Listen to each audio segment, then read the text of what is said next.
about this particular tank. There's only one known example of this particular model that's actually left in the world, and that's in the Kubinka Tank Museum near Moscow. He's done an amazing job of this. It's very accurate. Lightly armored, saw minimal use during World War II. And it was a tank that was developed between World War I and World War II. Now, does he have a blank round to fire for us today? Yes, Jonathan, although it's a reproduction tank, the gun is live. It doesn't shoot actual rounds of ammunition, but it will fire a blank round, and Jonathan will be doing that for us shortly. It was quite a long process for him to rebuild it. And in fact, you guys are pretty lucky because this is the first time this vehicle's been out on display at Aquino Tank Weekend. Considering the fact there's only one other in the world and this reproduction is here today, I think we're all lucky to see it here.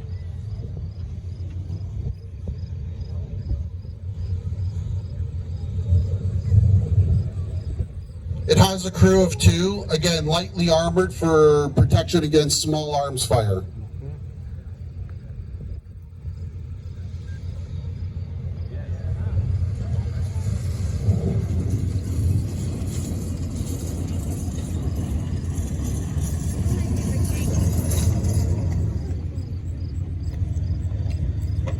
All right, fire away.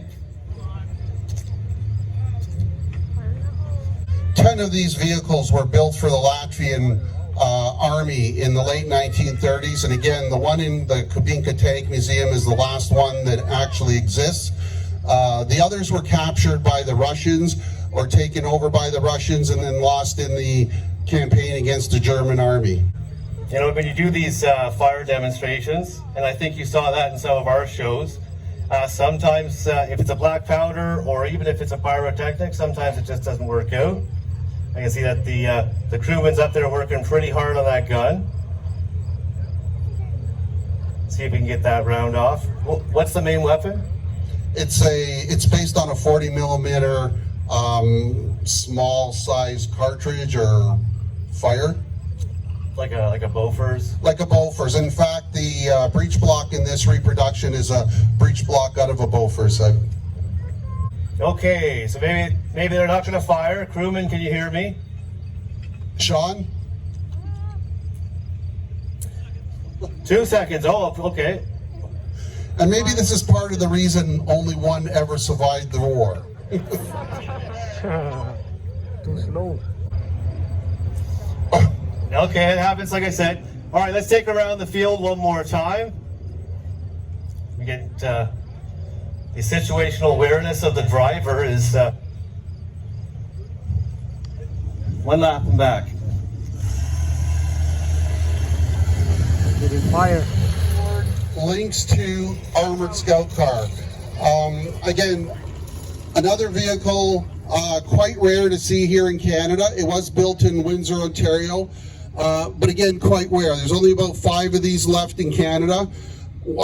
This is a model mark Lynx 2. There's 2 of those, and then there's 3 Lynx 1s. This is a vehicle that actually served in the Italian campaign during World War II.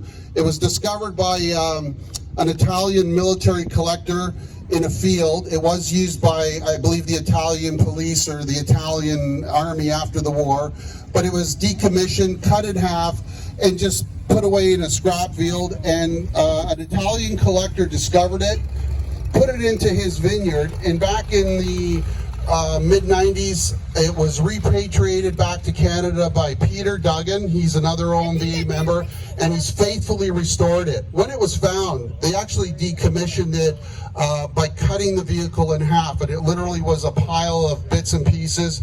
Peter brought it back to Canada, and over about a 4 to 5 year period, has restored it to what you see here today. Again, a very rare vehicle. In fact, one of our members, he was here yesterday, 100-year-old veteran Ed Stafford, served in this vehicle, this style of vehicle during World War II. And last year, as a club, we were able to take him out for a ride at his near his home in Etobicoke, Ontario, and take him for a spin around the block, kind of like a one last time, a vehicle that he drove during the war. And he's still alive, yeah?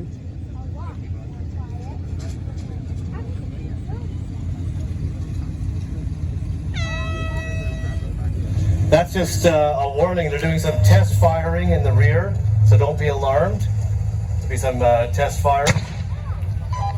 That's for the finale of the show. All right, let's send out the next OMVA vehicle. So when the OMVA was invited out to showcase a few vehicles that were considered rare or unique in some way, one of the vehicles we selected was a Jeep. And this is a Ford GPW 1942. There's not much known about the service history. It was discovered in the field back in the UK during the mid-1970s, and then John Carmichael, who emigrated to Canada, brought the Jeep along with him, and it's an ongoing restoration. What makes this a unique vehicle is President Eisenhower referred to the Jeep as one of three weapons that helped win World War II. It's a very popular Jeep amongst collectors. There's lots of them out there, and the neat thing with them is both parts and servicing is readily available, making it a great vehicle for collectors to operate. John's dressed up as a World War II signalman. His wife, Deidre, is just dressed up as a British Army girl. And John's, if you have a closer look at his Jeep, you'll see that there's all kinds of radio kit in there, and that's what his goal has been, is to reproduce a Jeep that was used by the Canadian signals during World War II. John's from Ottawa, Ontario, and actually trailers his vehicle down behind him to bring it to Aquino, and I believe this is his 4th year participating in this event.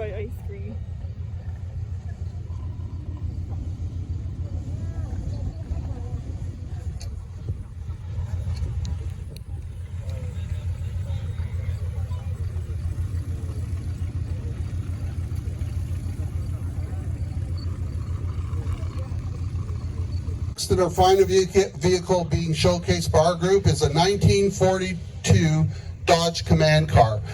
This is an American-built vehicle, and in fact was primarily used by the Americans during World War II for battlefield officers, transport, radio communications, and a little bit of reconnaissance. If it drives by, you'll notice it's got a very unique shape. I guess it's the SUV of the day. It was a vehicle that quickly became targeted by the enemy because they realized there was field officers being transported in the vehicle, and the goal was to take those field officers out and disrupt the operation of their enemy. So they actually ceased production of this vehicle in 1944 because of that reason.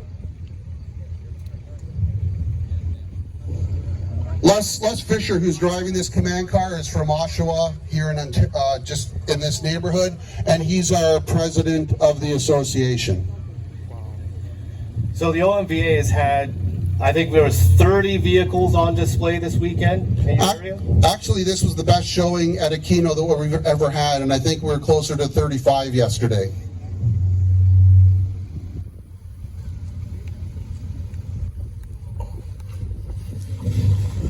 It's amazing, working in a museum and the restorations we do, in many of our vehicles, because they're always running in shows and stuff, they're more of a motor pool sort of restoration, how you would have seen them in the field.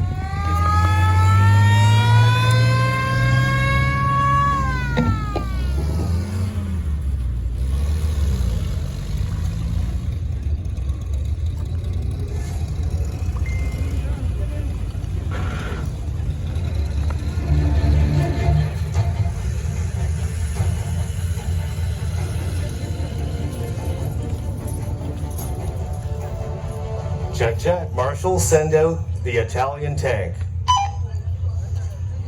That's right. An Italian tank. But I'm not going to tell you much about it. I'm going to introduce the next speaker.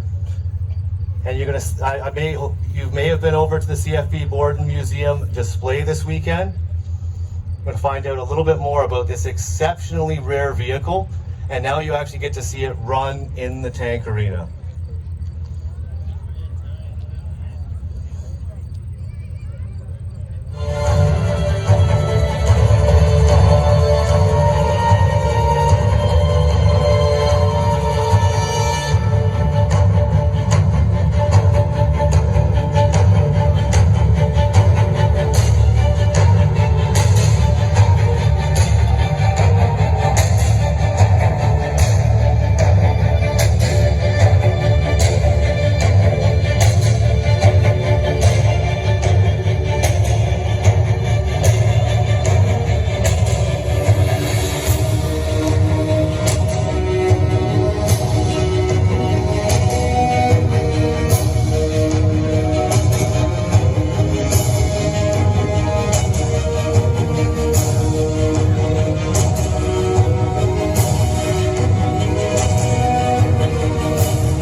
didn't introduce the speaker from left of stage because the speaker is actually driving the vehicle.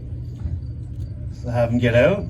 He'll be both the speaker and the tank driver. Apparently the Italian tank is not very ergonomic, not very easy to get in and out of. Okay, it's Dave Thompson from the CFB Board Military Museum. Sorry, Dave. And the Flat Panther Restoration Project. So if this starts to cut out, you just gotta move this way a bit, Dave. Okay, great, Jeremy. All right, welcome to Aquino. Let's tell everybody about this incredible, oh, also just hold it up. Okay. Yeah, just tell us about this incredible example and where it came from, a little bit of its history, and then you and I will talk about the museum itself. Okay, great. So what it is an M1441 Italian tank brought over.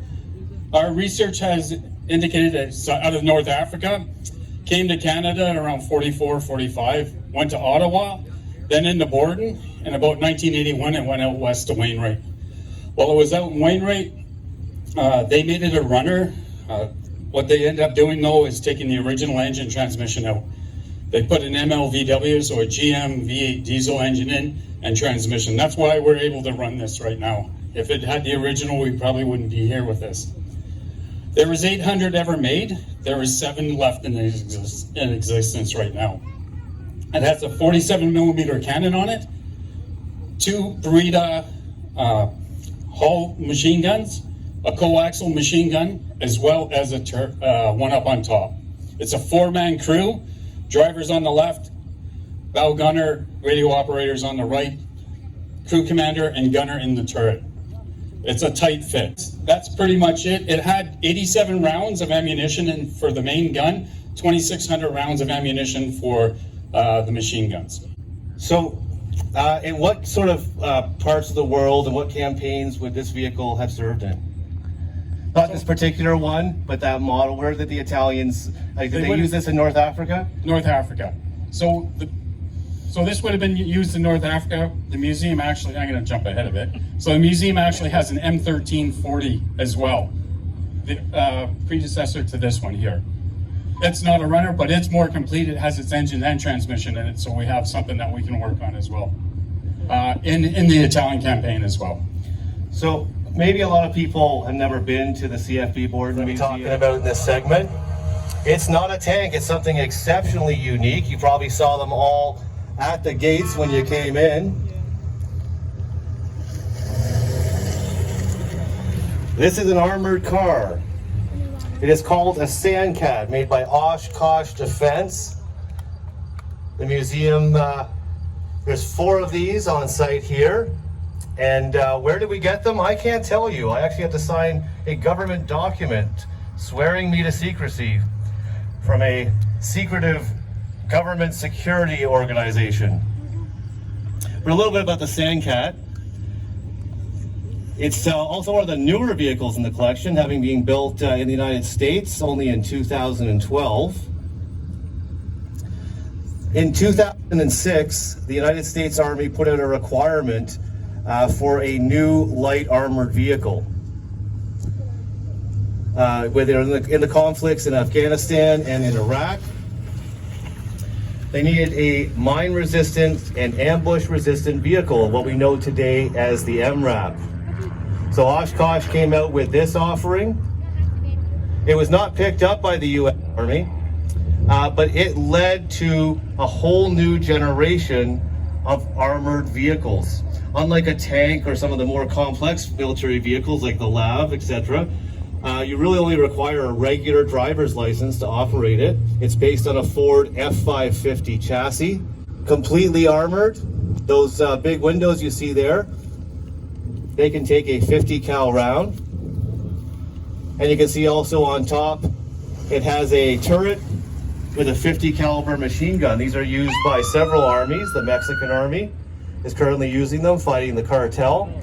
And some of them were deployed in Afghanistan with private security firms. So that is the Oshkosh Sandcat. That's why I let you know. You'll see these on your way in and on your way out. We want to let you know what these are. I'm going to make a great convoy escorts for our museum when we take some of the tanks and military vehicles out on the road. I'll give them one more lap and we'll send out the next vehicle. Our next vehicle we're exceptionally proud of here at the museum. 20 years of restoration. And we're going to talk about one of the most famous main battle tanks in history. Of course, I'm going to introduce you to the next guest. You may know him as the Chieftain. We know him, and I'll give this the American pronunciation, as Lieutenant Colonel Nicholas Moran. So let's have a round of applause for the Chieftain, Nick Moran from World of Tanks. Hello, everybody!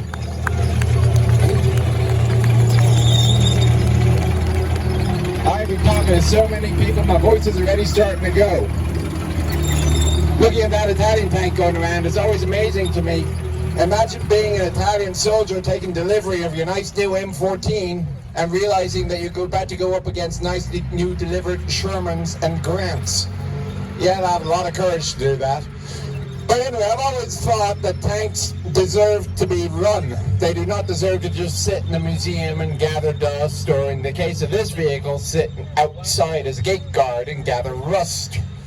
So I'm very pleased to see that the museum here have managed to restore this guy back to running order. So you may hear the roar of the Meteor engine. The story of Centurion goes back to 1943. The British tank designers, coming off of a roaring sequence of non-successes, have finally got enough time on their hands because the Americans are delivering Shermans, the Comet is starting to enter production, and they think to themselves, okay, let's sit back for a moment, take a breath, and we are going to design the ultimate tank from scratch. They throw away their rule book. Things like it must fit on a train railway car, and the British railway gauge is smaller than that of North America. They got rid of that idea. They wanted a big cannon. They wanted the biggest cannon they could find because they were fed up of being on the receiving end of German 88s. So they picked a 17-pounder. They had to have a tank that was big enough to fit a 17-pounder. Things like Firefly were just stopgaps. They were not acceptable. And this is why this tank is so much wider. Eventually it was built 1945. It just missed the wall by a month. The tank was designed as a cruiser tank. It is argued to be the world's first main battle tank. People who say that the T-54-55 was the world's first main battle tank have a very good argument.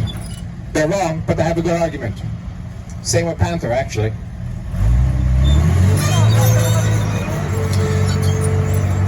The gearbox is a Moran brand that is capable of neutral steer, which means that one track will go forward and one track will go rearwards. A fairly rare ability in World War II. This particular variant is a Mark V LR. The Canadians purchased about 270 of them originally. These were originally Mark IIIs. Then eventually we came to the Mark V. Canada ended up with a tally of approximately 350 Centurions of all marks. The Mark V/2 was one that was upgraded to a 105mm gun. This 20-pounder is about 84. The 105s all went to Germany, so this was your standard Canadian tank in German service. The engine is the Meteor. It is a downgraded version of the Rolls-Royce Merlin that powered Spitfires and Lancasters. Knock off a couple of cylinders, make it a steel.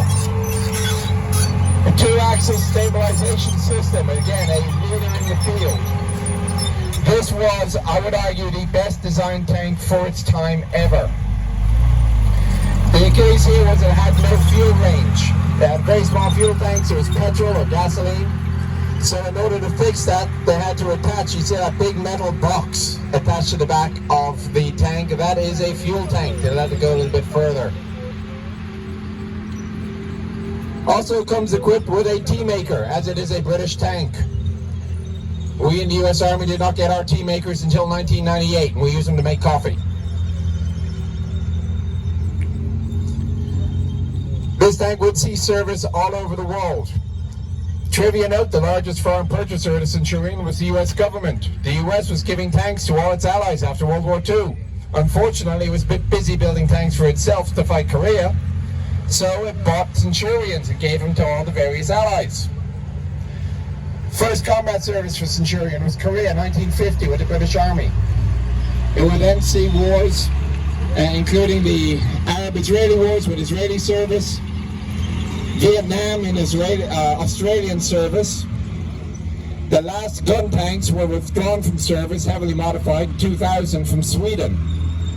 The South Africans do operate still a variant called the Oliphant, but if you were to look at it, it doesn't look like a Centurion anymore, so I don't think it counts. So Nick has a show, I think you obviously know, but if you haven't heard of it, it's called The Chieftain's Hatch on YouTube. And just listening to Nick Moran go on and on about the Chieftain, you can see the kind of information that he provides in his show about main battle tanks. Yeah, that's 50 odd tons of prime British steel. They don't make them like they used to. And so, Nick, like even when we get a new vehicle, Canadian Armed Forces vehicles, very new to the collection and still in active use with Canadian Armed Forces and with other nations around the world. So you might think that this vehicle looks like an M113. The M113s that we have in our ride station. I'm sure you can hear now, it doesn't sound anything like it.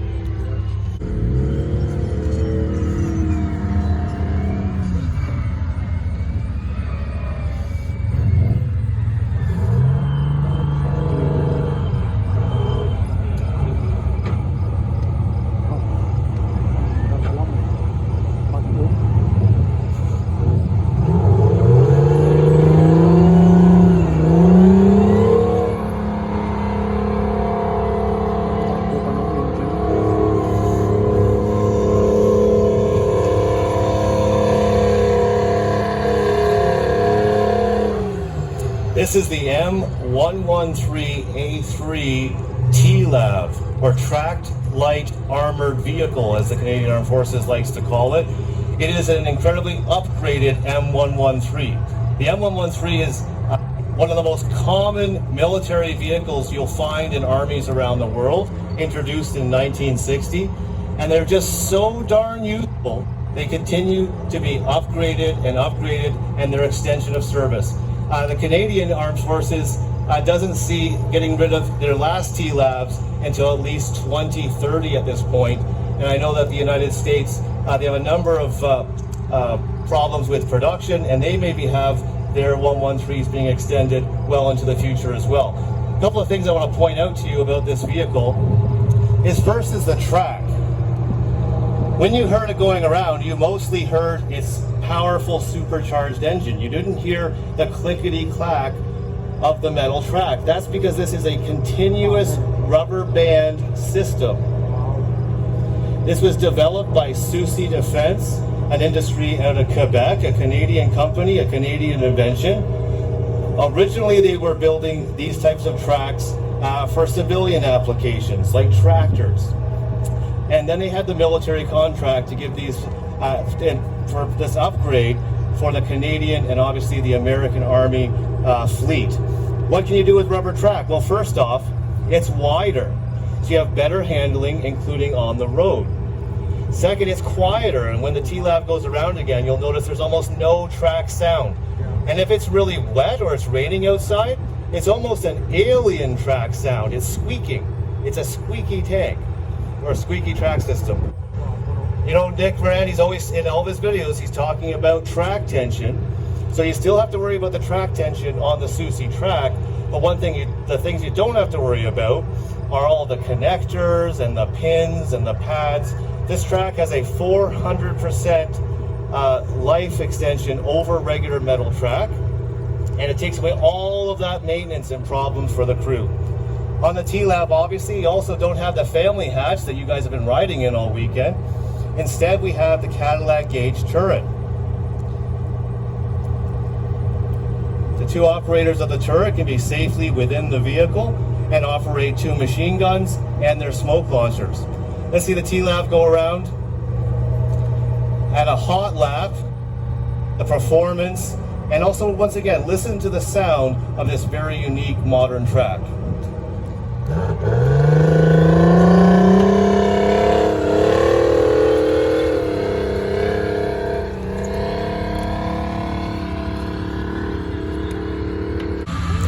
Now one of the most iconic Canadian military vehicles of the 21st century, the LAV 3.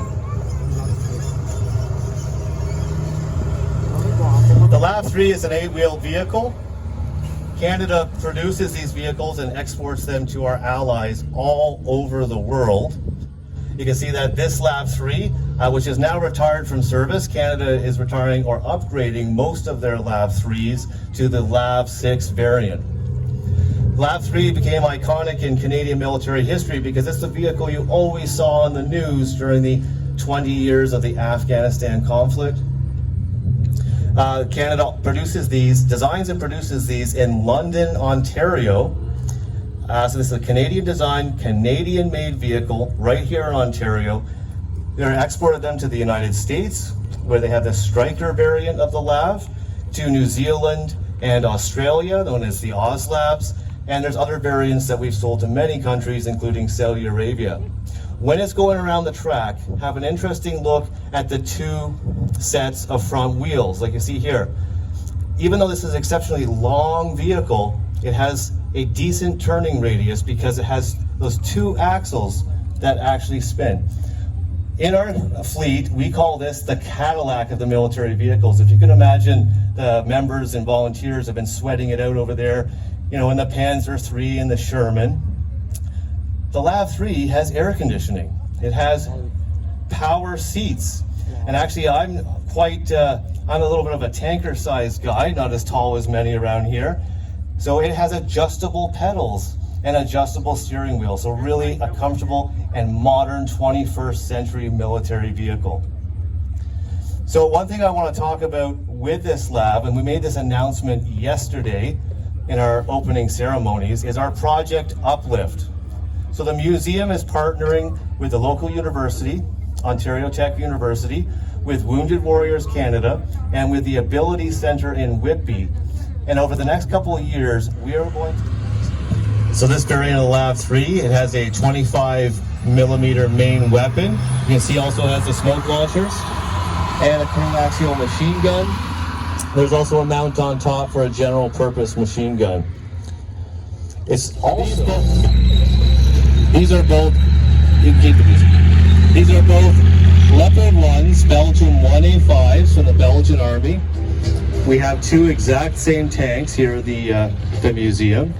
We received these in 2017.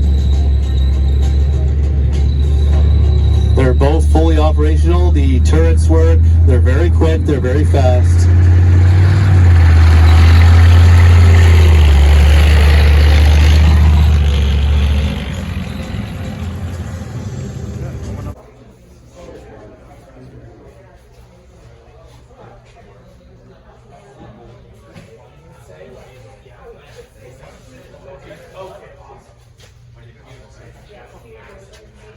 This small city. No good, this one. This is no good. I'm an one. Suck. German. Suck after.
UC.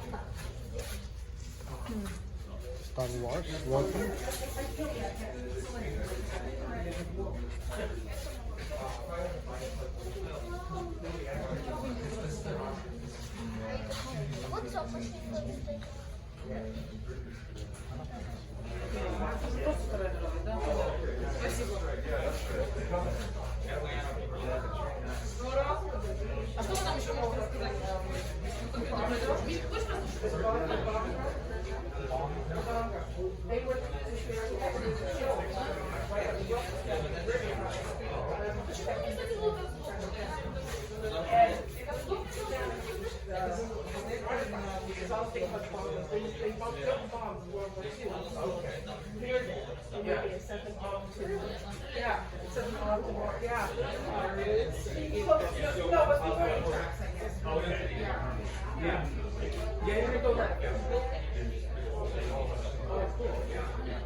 German gadgets.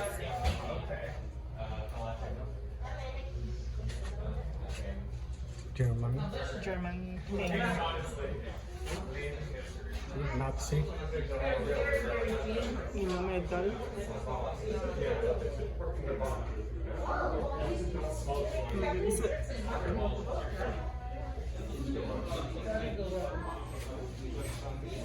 Uzi.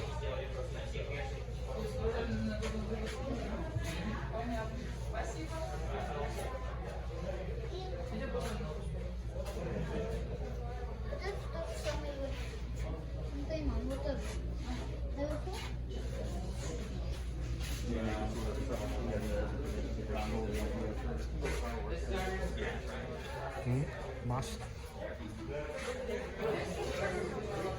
Gas mask. For lunch and dinner. Menu. Rabbit. Funny. Individual meal plans. Oh, medals.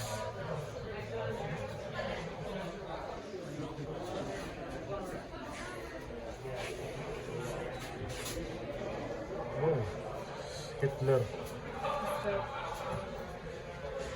Recruiting poster. Here's the engine.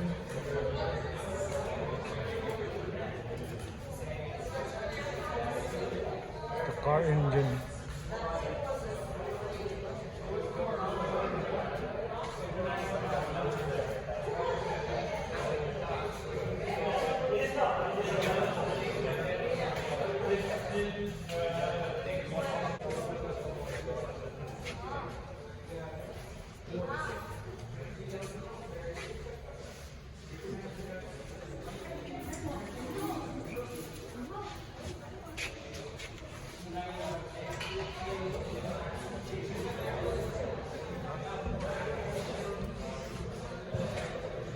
What do you call this, babe?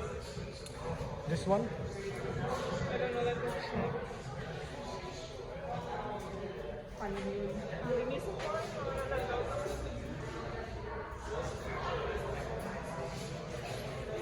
The other side. Wait.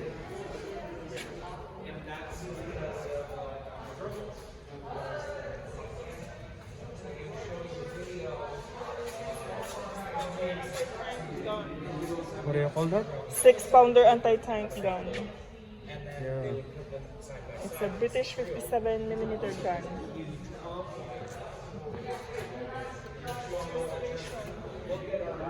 Anti-aircraft, anti-tank gun. It's under restoration. It's a Actually, this- 1941 crop 88mm. Flock Actually, 36. this is stronger than tank. See the Yeah. studs?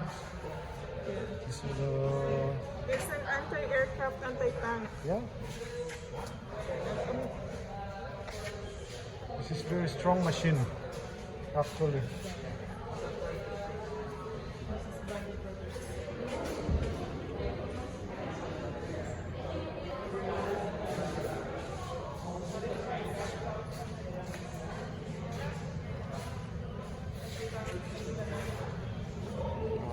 Anti-tanks. Yep.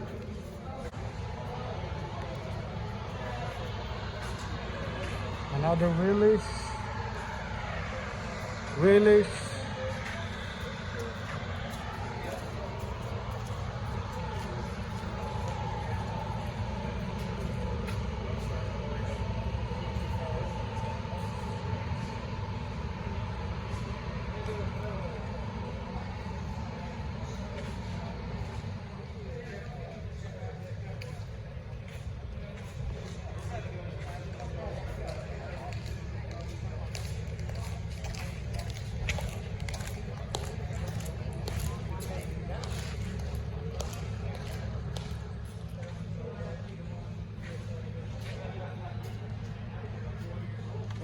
What type of tank is this?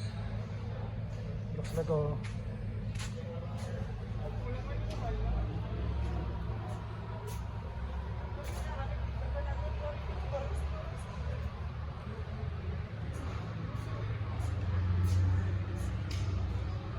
Okay, what's inside?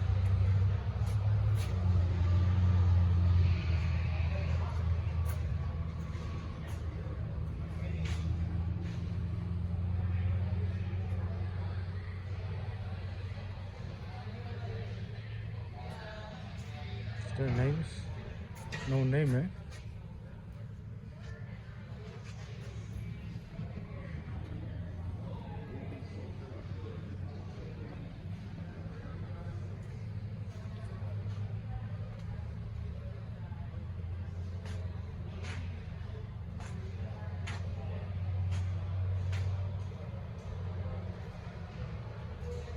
I love this.